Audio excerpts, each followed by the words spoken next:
Subscribe now and press the bell icon. Never miss an update. अब जब तक हम जेल में हैं तो जेल वालों की मर्यादा को भी तोड़ेंगे तो दूने पट्टेंगे।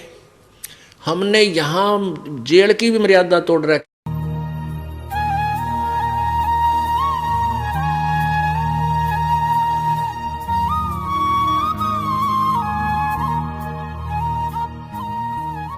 हमें ये ज्ञान नहीं होगा तब तक हम डले ढोरे हैं, धूल में लठ मार रहे हैं।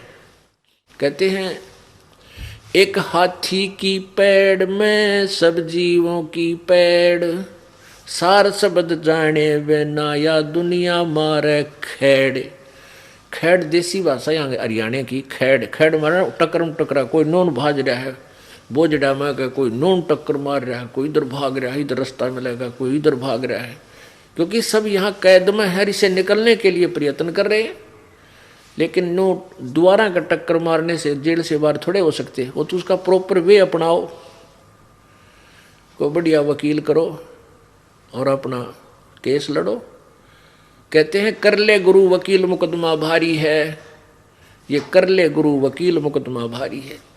अब ये गुरु रूपी वकील आपने करना पड़ेगा, टॉप मोस्ट वकील ढूंढना पड़ेगा, ताकि इस काल के धर्मराज के पास जाके तेरा मुकदमा लड़े। ये सत्कर मानना, जब आपको यहाँ से छुटवाया जाएगा, धर्मराज के दरबार में परमात्मा इस दास के रूप में प्रकट होगा, आपके साथ होगा और उसको कहेगा कि तू इसका हिसाब कर। और फिर पूरे सवाल जवाब होंगे कि तूने इसको यहाँ फंसाया है, लाया था किस लिए तू इसको यहाँ पर, और तूने के बना दिया इसका। अपना हिसाब ले और छोड़ इसको। क्योंकि जो आपको पहले मंत्र दिए जाते हैं, जो प्रथम मंत्र आपका है, ये मंत्र पूजा नहीं हमारी, या तो मजदूरी है। हम इनके ऋणी हो गए इस काल के लोक में आकर। जैसे कोई विदेश गया है और वहाँ कोई फैक्ट्री ला ली छोटी मोटी, और वह फैक्ट्री उसकी सही चली नहीं, तो उसमें क्या हो गया कि कैसे नहीं चली, उसका फिर क्या है, जैसे टेलीफोन का खर्चा था वो भरा नहीं गया, वो टेलीफोन कनेक्शन कट गया। बिजली का बिल भरा नहीं, बिजली का कनेक्शन कट गया। पानी का टैक्स भरा नहीं, बिल भरा नहीं, पानी का टैक्स कनेक्शन कट गया। तो दूना निर्धन हो गया।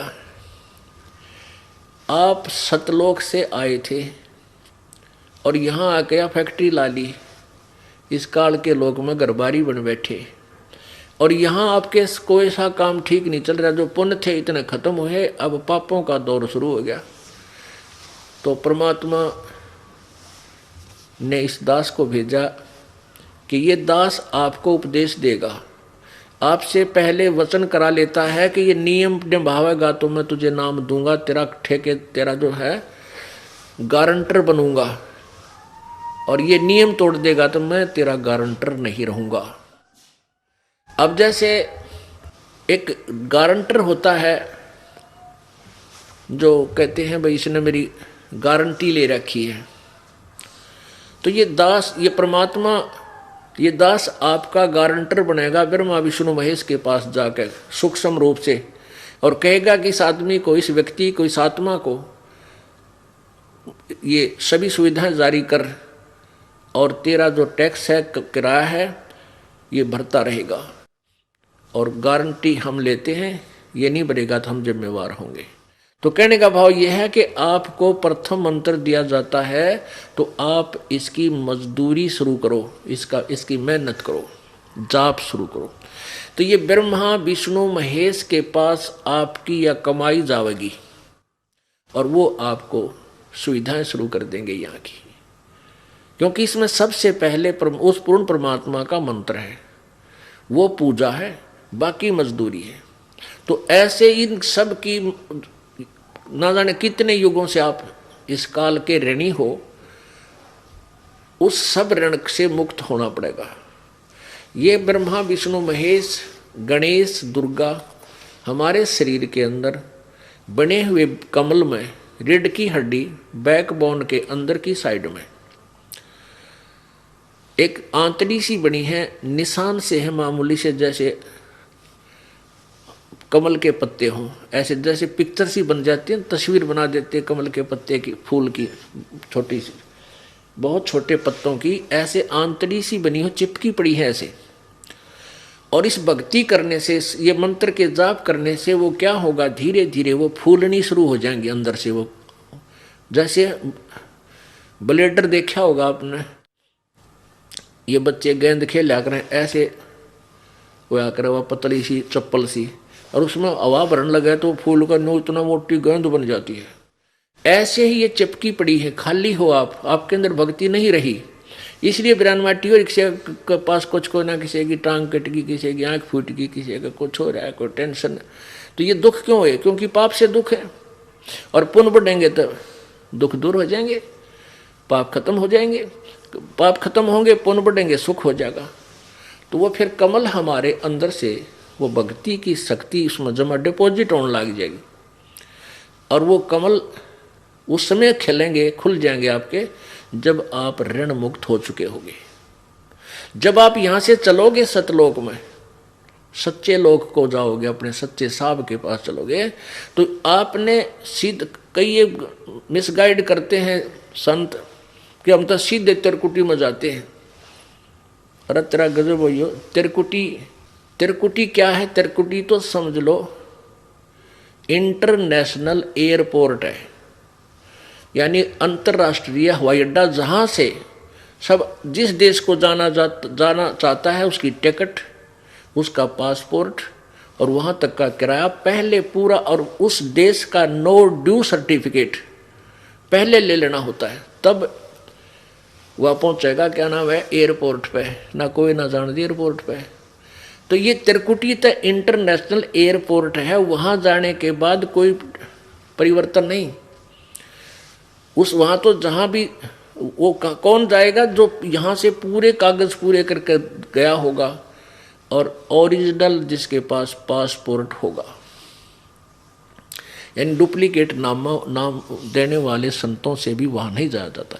तो वो कहते हैं हम तो सीधे तिरकुटी में ध्यान लगाते हैं, हम कमल कुमला के चक्कर में नहीं पड़ते। अरे तेरा गजब हो, ये कौन जान देगा तुझे वहां इंटरनेशनल एयरपोर्ट पर, जब तक तेरे यहाँ का देश का सारे कागज क्लियर नहीं होंगे। इन्होंने तो इंटरनेशनल एयर, यानी तिरकुटी तो ऐसी मान रखी जैसा बरवाड़े का अड्डा, बस स्टैंड, कोई भी पैदल पहुंच जाते वैसे पहुंच जाए। बड़का खेल बना रखा है, मूर्ख बना रखा है आपको। तिरकुटी पर पहुंचने से पहले तो आपका सारा काम क्लियर होना पड़ेगा, इन कमलों से चलना पड़ेगा। जीवात्मा हृदय कमल में रहती है, यहां से वह सबसे नीचे कमल में जाएगी, मूल कमल में। मूल कमल से फिर वो आएगी ब्रह्मा के कमल में, यानी स्वाद चक्र में, जहां ब्रह्मा और सावित्री रहते हैं। मूल कमल में गणेश जी रहते हैं। तो ये सब की कमाई मंत्र आपको दे रखा है। जब आप वहां जाओगे आपके कागज क्लियर पाओगे। गणेश जी जाते आपको वहां से आपको टिक मार्क कर देगा, जाओ आगे। फिर ब्रह्मा जी के लोक में, वहां का भी सारा अकाउंट आपका क्लियर पाओगा। फिर नाभि कमल में विष्णु और लक्ष्मी जी मिलेंगी, और वहां से फिर हृदय कमल में शिव और पार्वती के लोक में वहां आएंगे। और फिर कंठ कमल में, यहाँ पीछे को, इस यहाँ गले के पीछे रीढ़ की हड्डी जहाँ थोड़ी सी बैंड होती है, ये ऊपर नाक, इससे पहले चौड़ा सा स्थान है, यहाँ पर दुर्गा का कमल है। फिर यहाँ आएंगे हम, इसके बाद तिरकुटी का नंबर आओगा। जब तक ये नहीं आगे जान देंगे, तिरकुटी में कौन जान देगा तुमको। तो कहने का भाव ये है, ये आपको आज तक मिसगाइड करते रहे, हमें मूर्ख बनाते रहे कि बस ध्यान लगा ले 2.5 घंटे सुबह, 2.5 घंटे शाम ने।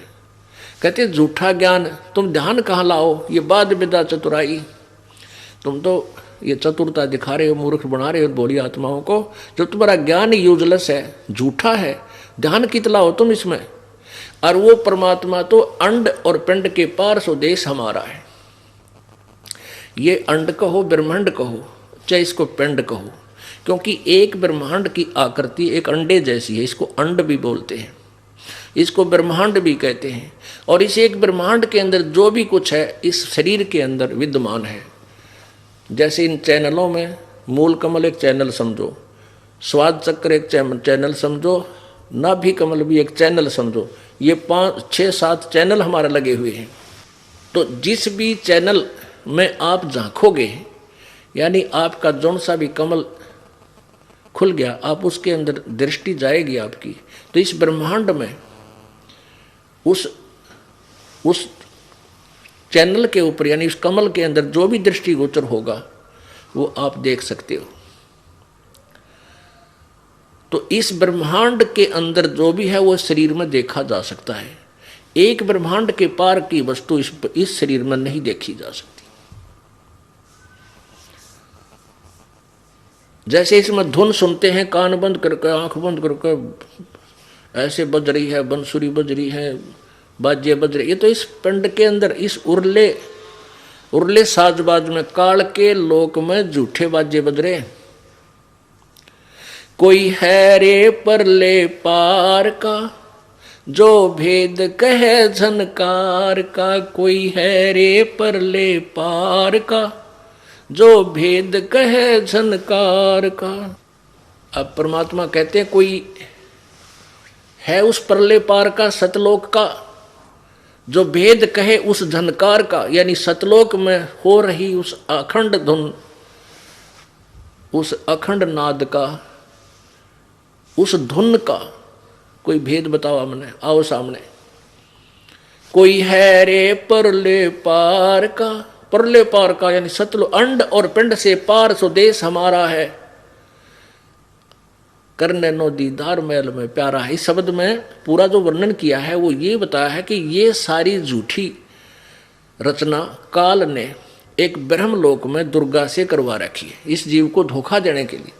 और फिर बताया कि हमारा लोक तो इस एंड और पिंड से भी पार है, और वहां उस परले पार में कोई पहुंचा हो तो बताओ हमें। और इसमें कौन कौन यहां रह गए, कौन कौन पार हुए। तो पुण्यात्माओं, जब हम सतलोक चलेंगे तो उससे पहले तो सारा काम क्लियर हो लेना चाहिए आपका। जैसे इस ब्रह्मा विष्णु महेश, देखो ब्रह्मा विष्णु महेश जी हमारे लिए, ये हमारे प्रबंधक हैं, आपका वर्क डन देते हैं, जो किया वैसा फल आपको मिलेगा और देंगे यही जब तक आप यहाँ हो, क्योंकि इनके ये इंचार्ज है। इनको हम बुरा नहीं कह सकते, हम अपनी बकवादों से इनके जाल में फंसे रहे। अब जब तक हम जेल में हैं तो जेल वालों की मर्यादा को भी तोड़ेंगे तो दूने पट्टेंगे। हमने यहाँ जेल की भी मर्यादा तोड़ रखी है, तो ये नियम आपको बताए जाते हैं, ये जेल की मर्यादा है, इसको भंग करोगे तो आप यहीं रह जाओगे और दूना और मुकदमे बनते रहेंगे आप पर। ये नियम आपने निभाने पड़ेंगे, फिर ये सब क्लियर हो जाएंगे। फिर ये सतनाम का जो ओम और दूसरा उसमें तत्व मंत्र है, ये दो मंत्र का, दो अक्षर का जो नाम है ये सतनाम है। ओम नाम की कमाई हम तरकुटी पर जाके इस धर्मराज के पास मुकदमा होगा आपका, ये न्यायाधीश बुलाया जाएगा, परमात्मा इस दास के रूप में होगा और कहेगा भी कर हिसाब इस आत्मा का और ले इसकी कमाई या रखी सारी सतनाम की। ओम नाम की जो कमाई आप करोगे, जैसे सांस उश्वास से इस मंत्र का जाप होता है, तो ओम नाम की कमाई इस ब्रह्म को दे देंगे। गीता जी अध्याय नंबर 18 के श्लोक नंबर 66 में गीता ज्ञानदाता कहता, सर्वधर्मान परित्यज माम एकम शरणम व्रज अहम तवा सर्व पापे भ्या मोक्षामि मा शुच। गीता ज्ञानदाता कहता है कि अर्जुन, मेरे सतर की जो भी इतने सभी धार्मिक पूजाएं धर्मान, उनको सभी मेरे सतर की जो शास्त्र अनुकूल साधना, ओम नाम का जाप और ये यज्ञ जो आपसे करवाई जाती हैं, हवन जो चढ़वाई जाती है या भंडारे दान कराए जाते हैं, ज्ञान सुनाया जाता है, ये 5 यज्ञ आपकी करवाई जाती हैं। इन 5 यज्ञों का पुण्य और ओम के नाम की कमाई जो श्वास से आप करते हो, ये सारी कमाई है ब्रह्म सतर की। तो ये कहता है सर्व धर्मान, गीता जी अध्याय नंबर 18 के श्लोक नंबर 66 में। अनुवादकर्ताओं ने इसका अनुवाद गलत किया है, व्रज का अर्थ जाना होता है, इन अनुवादकर्ताओं ने आना करता किया है क्योंकि इनको पता नहीं था इस ज्ञान का। सर्व धर्मान परित्यज माम, गीता ज्ञानदाता कहता है माम माने मेरे सतर की, जितनी भी मेरी धार्मिक पूजा है उनको मुझ में छोड़, एकम शरणम व्रज, ओए होए, एकम यानी जिसके बराबर कोई दूसरा ना हो, उस सर्वशक्तिमान गीता जी अध्याय नंबर 18 के श्लोक नंबर 62 में जिसके बारे में कहा है कि अर्जुन तू सर्वभाव से उस परमेश्वर की शरण में जा, उसकी कृपा से तो परम शांति और शाश्वत स्थान को प्राप्त होगा। अब उस सनातन परम धाम यानी सतलोक को प्राप्त होगा। तो उसको प्राप्त करने के लिए क्या बताया है कि सर्व धर्मान प्रीतजमाम 18वें अध्याय के 66वें श्लोक में, मेरे सतर की सब मेरी पूजाएं ओम नाम का जाप की कमाई और बाकी जो यज्ञ वो मुझे छोड़ दे, मुझ में छोड़, और एकम शरणम व्रज, उस परमात्मा की शरण में जाओ, एकम जिसके बराबर दूसरा ना हो, अद्वितीय, उसकी शरण में जा, तब मैं तुझे सब पापों से मुक्त कर दूंगा। यानी हम क्या करते थे, इस ओम नाम की कमाई ब्रह्म में चले जाते थे। ओम नाम की कमाई थे यज्ञों की कमाई से, भक्ति से, ब्रह्मलोक में अपने पुण्य खा के फिर जन्म मृत्यु में आ जाते। गीता जी अध्याय नंबर 8 के श्लोक नंबर 16 में कहा कि ब्रह्मलोक तक गए हुए भी पुनर्वृत्ति में है, उनकी जन्म मृत्यु होती है, पूर्ण मोक्ष प्राप्त नहीं करते। तो ये क्या कहता है कि मेरे सतर की जो पूजा है वो मुझे दे दे। अब हम इस कमाई को बर्बाद नहीं करेंगे। यहाँ की कोई ना स्वर्ग चाहेंगे, ना माँ स्वर्ग चाहेंगे, ना ही हम देवता बनना चाहेंगे, हम तो केवल अपना पीछा छुड़वाएंगे। गीता जी अध्याय नंबर 7 के श्लोक नंबर 29 में कहा कि अर्जुन, जब उस तत्परम से और पूरे आध्यात्मिक ज्ञान से जीव परिचित हो जाता है, वो केवल जरा और मन से छुटकाने की प्रयत्न करता है और कोई वस्तु नहीं मांगता। तो ये आपको पता लग जाएगा, आप केवल उस परमात्मा को यहाँ से जन्म मृत्यु का पीछा छुटवाने की चेष्टा करोगे। इसलिए कहता है कि सर्वधर्मान परित्यज्यमाम 18वें अध्याय के 66वें श्लोक में गीता जी में, सर्वधर्मान परित्यज्यमाम एकम शरणम व्रज, उस अद्वितीय परमात्मा की शरण में चला जा, मेरे सतर की सब पूजा मुझ में छोड़ दे। अहम तवा सर्व पापेभ्यः मोक्षामि मा शुच, तू चिंता ना करे मेरे सतर की, फिर मैं तुझे सब पापों से मुक्त कर दूंगा। अब हम क्या करते थे, पुण्य तो वहाँ खत्म कर देते स्वर्ग, महास्वर्ग में, ब्रह्म लोक में, और पाप के कारण गधे कुत्ते सूअर यहाँ धक्के खाते रहे। अब हम इसका कर्ज दे देंगे, अकेले तेरा कर्ज पकड़ और हमने मुक्त कर, हमने नहीं चाहिए तेरी कुछ भी यहाँ की, ना बर्फी चाहिए ना लड्डू, कुछ नहीं खाना, आप पकड़ तेरे इस पैसे और हमारा अकाउंट क्लियर कर। तो ओम नाम के जो कमाई है आपके, वो 3 मंत्र के जाप की कमाई। अगर आप ये वीडियो YouTube पर देख रहे हैं तो हमारे चैनल को सब्सक्राइब करें और बेल आइकन को दबाना ना भूलें। अगर आप Facebook पर ये वीडियो देख रहे हैं तो हमारे पेज को